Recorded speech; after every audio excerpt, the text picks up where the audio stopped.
Os Atos de André e Matias. Introdução. Atos de André e Matias. Foi editado por Max Bominetti, em 1898, e traduzido para o inglês por M.R. James em 1924. Matias é retratado como um prisioneiro no país dos antropófagos, literalmente, canibais, e sendo resgatado por André e Jesus. Atualmente não se considera este texto como parte do próprio Atos de André, datado do século II d.C., embora por muito tempo vinha sendo considerado.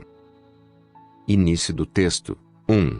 Naquela época, todos os apóstolos estavam reunidos e dividiam os países entre si, lançando sortes. E coube a Matias ir para a terra dos antropófagos. Ora, os homens daquela cidade não comiam pão, nem bebiam vinho, mas comiam a carne e bebiam o sangue dos homens. E todo estrangeiro que desembarcava ali, eles agarravam, e arrancavam-lhe os olhos, e lhe davam uma bebida mágica que lhes tirava o entendimento.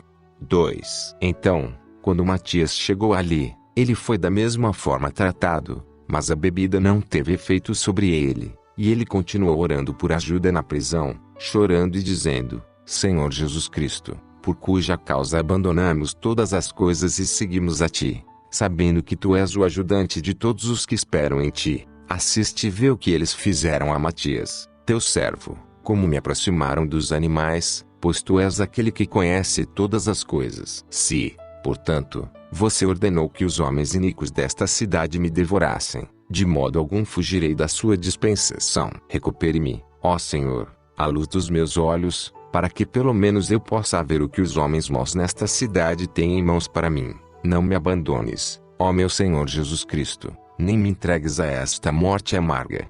3. Enquanto Matias estava orando na prisão, veio uma luz e uma voz que disse: Matias, meu amado, recebe vista. E ele voltou a enxergar. E a voz continuou: Não te desampararei, aguarde 27 dias, e enviarei o André para livrar a ti e a todos os demais. E o Salvador subiu ao céu. Matias continuou cantando louvores. Quando os carrascos vieram buscar as vítimas, ele manteve os olhos fechados. Eles vieram e olharam o bilhete na mão dele e disseram: Mais 3 dias e nós o mataremos. Pois para cada vítima havia um bilhete amarrado na mão para mostrar a data em que seus 30 dias seriam cumpridos. 4. Depois de 27 dias, o Senhor apareceu a André no país onde estava ensinando e disse: Em 3 dias, Matias será morto pelos canibais. Vai e resgate-o. E André respondeu, dizendo: Meu senhor, como conseguirei chegar a tempo? E o Salvador disse a André: Na manhã seguinte, vá para a praia e você encontrará um navio. E tendo dito isso,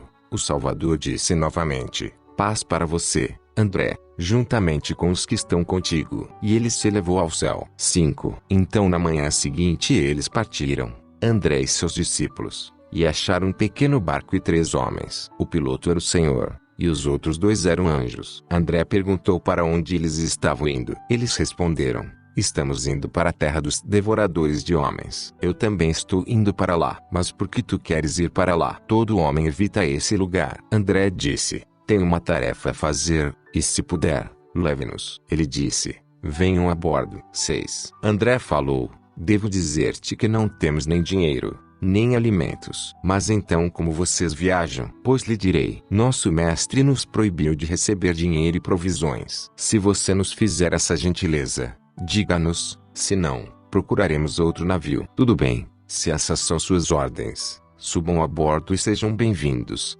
Desejo realmente ter discípulos de Jesus em meu navio. Então eles embarcaram. 7. Jesus ordenou que 3 pães fossem trazidos e André convocou seus discípulos a participar da ceia, mas eles não puderam comer, porque estavam amedrontados com o mar. Então, André explicou ao piloto, e ele se ofereceu para desembarcar os discípulos de André em terra, mas eles se recusaram a deixar André. 8. Jesus disse: Conte a seus discípulos algumas das maravilhas que seu mestre fez para encorajá-los, pois vamos zarpar. Assim fizeram, e Jesus guiou. E André começou a relatar aos discípulos sobre a quietude da tempestade e orou em si mesmo para que dormissem, e eles adormeceram. 9. André disse a Jesus: Revela-me sua arte, pois 16 anos naveguei no mar, e esta é a 17ª vez, e nunca vi esse tipo de direção. O navio viaja como se estivesse em terra firme. Jesus disse: Eu também naveguei frequentemente no mar e estive em perigo,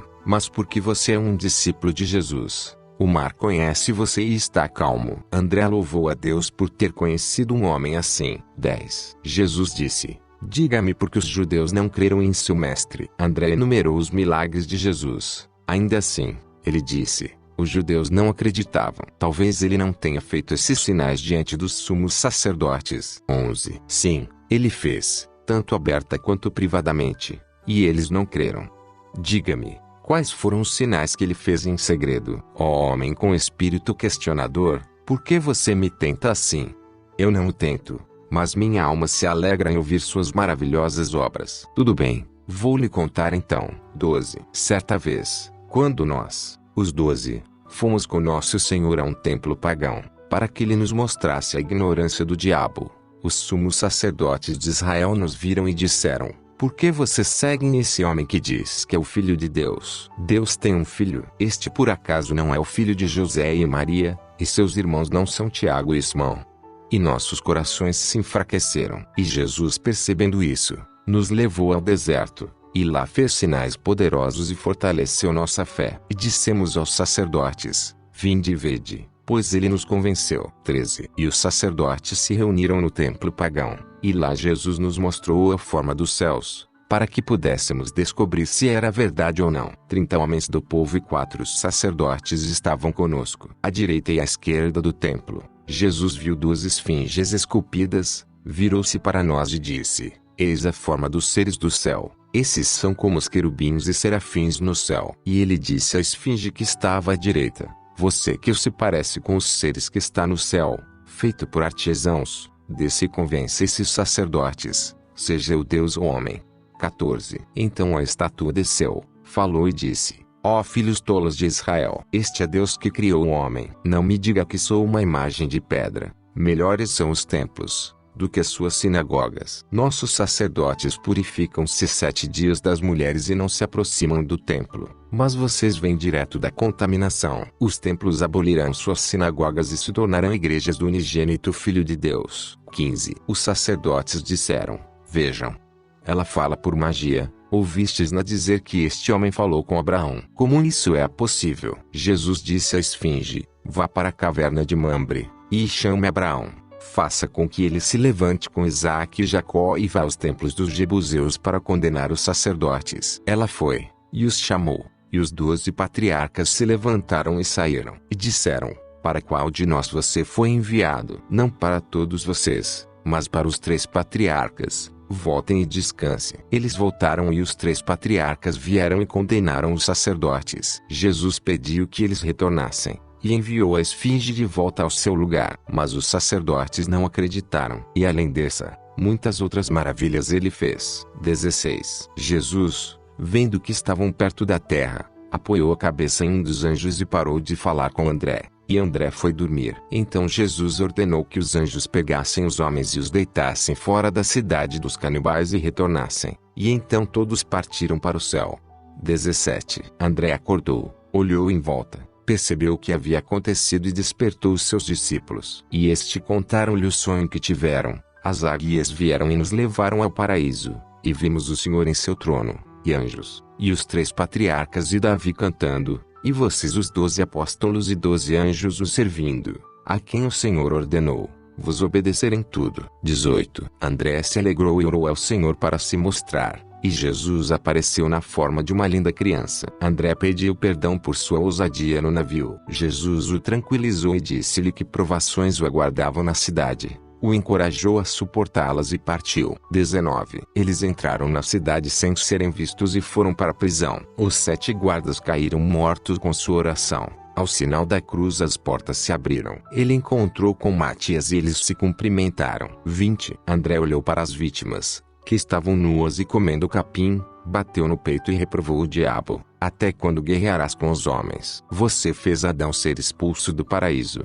O pão que estava sobre a mesa se transformou em pedras. Novamente, você entrou na mente dos anjos e os fez poluir as mulheres, e enlouquecer seus filhos selvagens, os gigantes, para devorar homens na terra, de modo que Deus enviou o dilúvio. 21. Então André e Matias oraram, e impuseram as mãos sobre os prisioneiros e restauraram-lhe primeiro a visão e depois o senso. E André lhes ordenou que saíssem da cidade e permanecessem embaixo de uma figueira e o esperassem lá. Havia 270 homens e 49 mulheres. E André comandou uma nuvem, e ela carregou Matias, os discípulos e os irmãos até o monte onde Pedro estava ensinando, e ali permaneceram. 22. André saiu e andou pela cidade, sentando-se ao lado de um pilar de bronze com uma estátua para ver o que aconteceria. Os carrascos vieram e encontraram a prisão vazia e os guardas mortos, e relataram aos governantes. Eles disseram: vá buscar os 7 homens mortos para nós comermos hoje, e ajuntaremos amanhã os idosos, e nós lançaremos lotes por 7 por dia e os comeremos, até que possamos montar navios e enviar e reunir pessoas para comer. Então eles buscaram os 7 cadáveres, e havia uma fornalha no meio da cidade e uma grande cuba para o sangue. Eles colocaram os corpos dos homens na cuba. Uma voz veio: André, veja isso. André orou, e as espadas dos homens caíram e suas mãos se transformaram em pedra. Os governantes clamaram: há bruxos na cidade, vão e reúnam os anciãos, pois estamos com fome. 23. Eles encontraram 215 idosos e foram sorteados 7. Um deles disse: pegue meu filho pequeno e mate-o no meu lugar. Eles pediram autorização dos governantes, e isso foi concedido. E o outro velho disse: eu tenho uma filha, pegue-a também e me poupe. Então as crianças foram levadas ao barril implorando por suas vidas, mas não houve piedade. André orou, e novamente as espadas caíram das mãos dos homens, e houve muito alarme. 24. Então veio o diabo, disfarçado de velho, e disse: ai de vós, pois todos morrerão de fome. Mas vão e procurem agora um estrangeiro chamado André, pois ele é a causa do seu problema. André estava olhando para o diabo, mas o diabo não podia vê-lo. E André disse: ó Belial, meu senhor te humilhará até o abismo. O diabo disse: eu ouço sua voz e a reconheço, mas onde você está eu não vejo. André disse: não és chamado Samuel porque és cego. O diabo disse: procure o homem que falou comigo, pois é ele. E eles fecharam os portões e olharam para todos os lados, mas não o encontraram. O Senhor apareceu e disse a André: mostre-se a eles. 25. Ele se levantou e disse-lhes: eu sou André, a quem vocês procuram. Então eles correram e o levaram, e discutiam como matá-lo. Se cortarmos a cabeça dele, não vai doer o suficiente. Vamos colocar uma corda em volta do pescoço e arrastá-lo pelas ruas todos os dias até que ele morra, e depois dividiremos seu corpo e o comeremos. Eles fizeram isso, e sua carne foi rasgada e seu sangue fluía, e o lançaram na prisão com as mãos amarradas atrás dele. 26. E assim fizeram no dia seguinte, e ele chorou e clamou ao Senhor, e o diabo disse ao povo que ferisse sua boca para que ele não falasse, e amarraram suas mãos atrás dele e o deixaram na prisão. O diabo levou 7 outros demônios, a quem André expulsara de lugares da vizinhança. Nota: isso parece uma referência aos atos mais antigos. E eles chegaram a André, e o diabo disse: agora nós o mataremos como a seu mestre, a quem Herodes matou. 27. E ele disse: agora meus filhos, matem-no. Mas eles viram o selo em sua testa e ficaram com medo, e disseram: mate-o você, porque não podemos. E um deles disse: se não podemos matá-lo, vamos zombar dele. E eles ficaram diante dele e o provocaram, e em seu desamparo, ele chorou. E uma voz, a voz do diabo disfarçada, disse: por que choras? André disse: por causa da palavra de nosso Senhor, que disse: tenha paciência com eles, caso contrário, eu teria mostrado a vocês. Mas se o Senhor me conceder uma visita a esta cidade, castigarei vocês como vocês merecem. E eles fugiram. 28. No dia seguinte, o povo o arrastou de novo, e ele clamou ao Senhor: eis aqui as tuas palavras, não perecerão os cabelos das vossas cabeças. Eis que minha carne está arrancada de mim. E uma voz disse em hebraico: minhas palavras não passarão. Olhe para trás. E ele viu grandes árvores frutíferas crescendo onde sua carne e sangue haviam caído. E eles o levaram de volta à prisão, e disseram: talvez ele morra amanhã. 29. E o Senhor veio e pegou sua mão, e ele se levantou inteiro. E na prisão havia um pilar e nela uma estátua. André foi até ele e estendeu as mãos 7 vezes e disse: temata o sinal da cruz, e deixe essa estátua derramar água como um dilúvio. E não digas: eu sou apenas uma pedra para Deus, que nos fez da terra, mas vós sois limpa. E, portanto, Deus deu a seu povo a lei sobre tábuas de pedra. E a estátua derramou água da boca como de um canal, e a água era amarga e corroía a carne dos homens. 30. De manhã, todo o povo começou a fugir. A água matou o gado e os filhos. André disse: deixe Miguel cercar a cidade com fogo. Então uma nuvem de fogo veio e a cercou, e eles não puderam escapar. A água chegou ao pescoço e consumiu a carne. Eles choraram e lamentaram, até que André viu seus espíritos ser esmagado, e disse à estátua de alabastro que cessasse. E André saiu da prisão. A água se abriu diante dele e o povo clamou por misericórdia. 31. O velho que havia desistido de seus filhos veio e rogou por ajuda. Mas André disse: eu fico espantado com você. Você e os 14 carrascos serão tragados e verão os lugares de tormento e de paz. E ele foi até o grande tanque, orou, e a terra se abriu e engoliu a água, o velho e os carrascos. E todos temeram muito, mas ele os consolou. 32. Então ele ordenou que trouxessem todos os que haviam sido mortos pela água, pois havia muitos. Então ele orou e todos os que foram mortos reviveram. Então ele desenhou o plano de uma igreja e os batizou, e deu a eles os preceitos do Senhor. E eles imploraram para que ele ficasse um pouco de tempo com eles, mas ele se recusou, dizendo: primeiro devo ir a meus discípulos. E ele partiu. E eles lamentaram gravemente. 33. E Jesus apareceu na forma de uma criança linda e o reprovou por tê-los deixado, e disse-lhe para ficar ali por 7 dias. E então ele deveria ir com seus discípulos para a terra dos bárbaros, e depois deveria voltar para tirar os homens do abismo. E André voltou e todos se alegraram muito. Fim. Ficamos por aqui. Se inscrevam no canal, ative o sininho de notificações e procure sempre interagir com o canal, para que o YouTube possa lhe encaminhar o alerta de novos vídeos, assim que forem postados. Se você gostou deste audiolivro, deixe o seu like, e comente sobre o conteúdo. Tornem-se como evangelistas desta era. Compartilhe os audiolivros do canal em suas redes sociais, blogs e sites. E ajude-nos na divulgação do conhecimento da verdade, que há muito tempo ficou oculto de todos nós. Também não deixe de nos acompanhar pelo Facebook, e se desejar uma interação maior, participe também do grupo no Telegram. O link está na descrição. Até a próxima.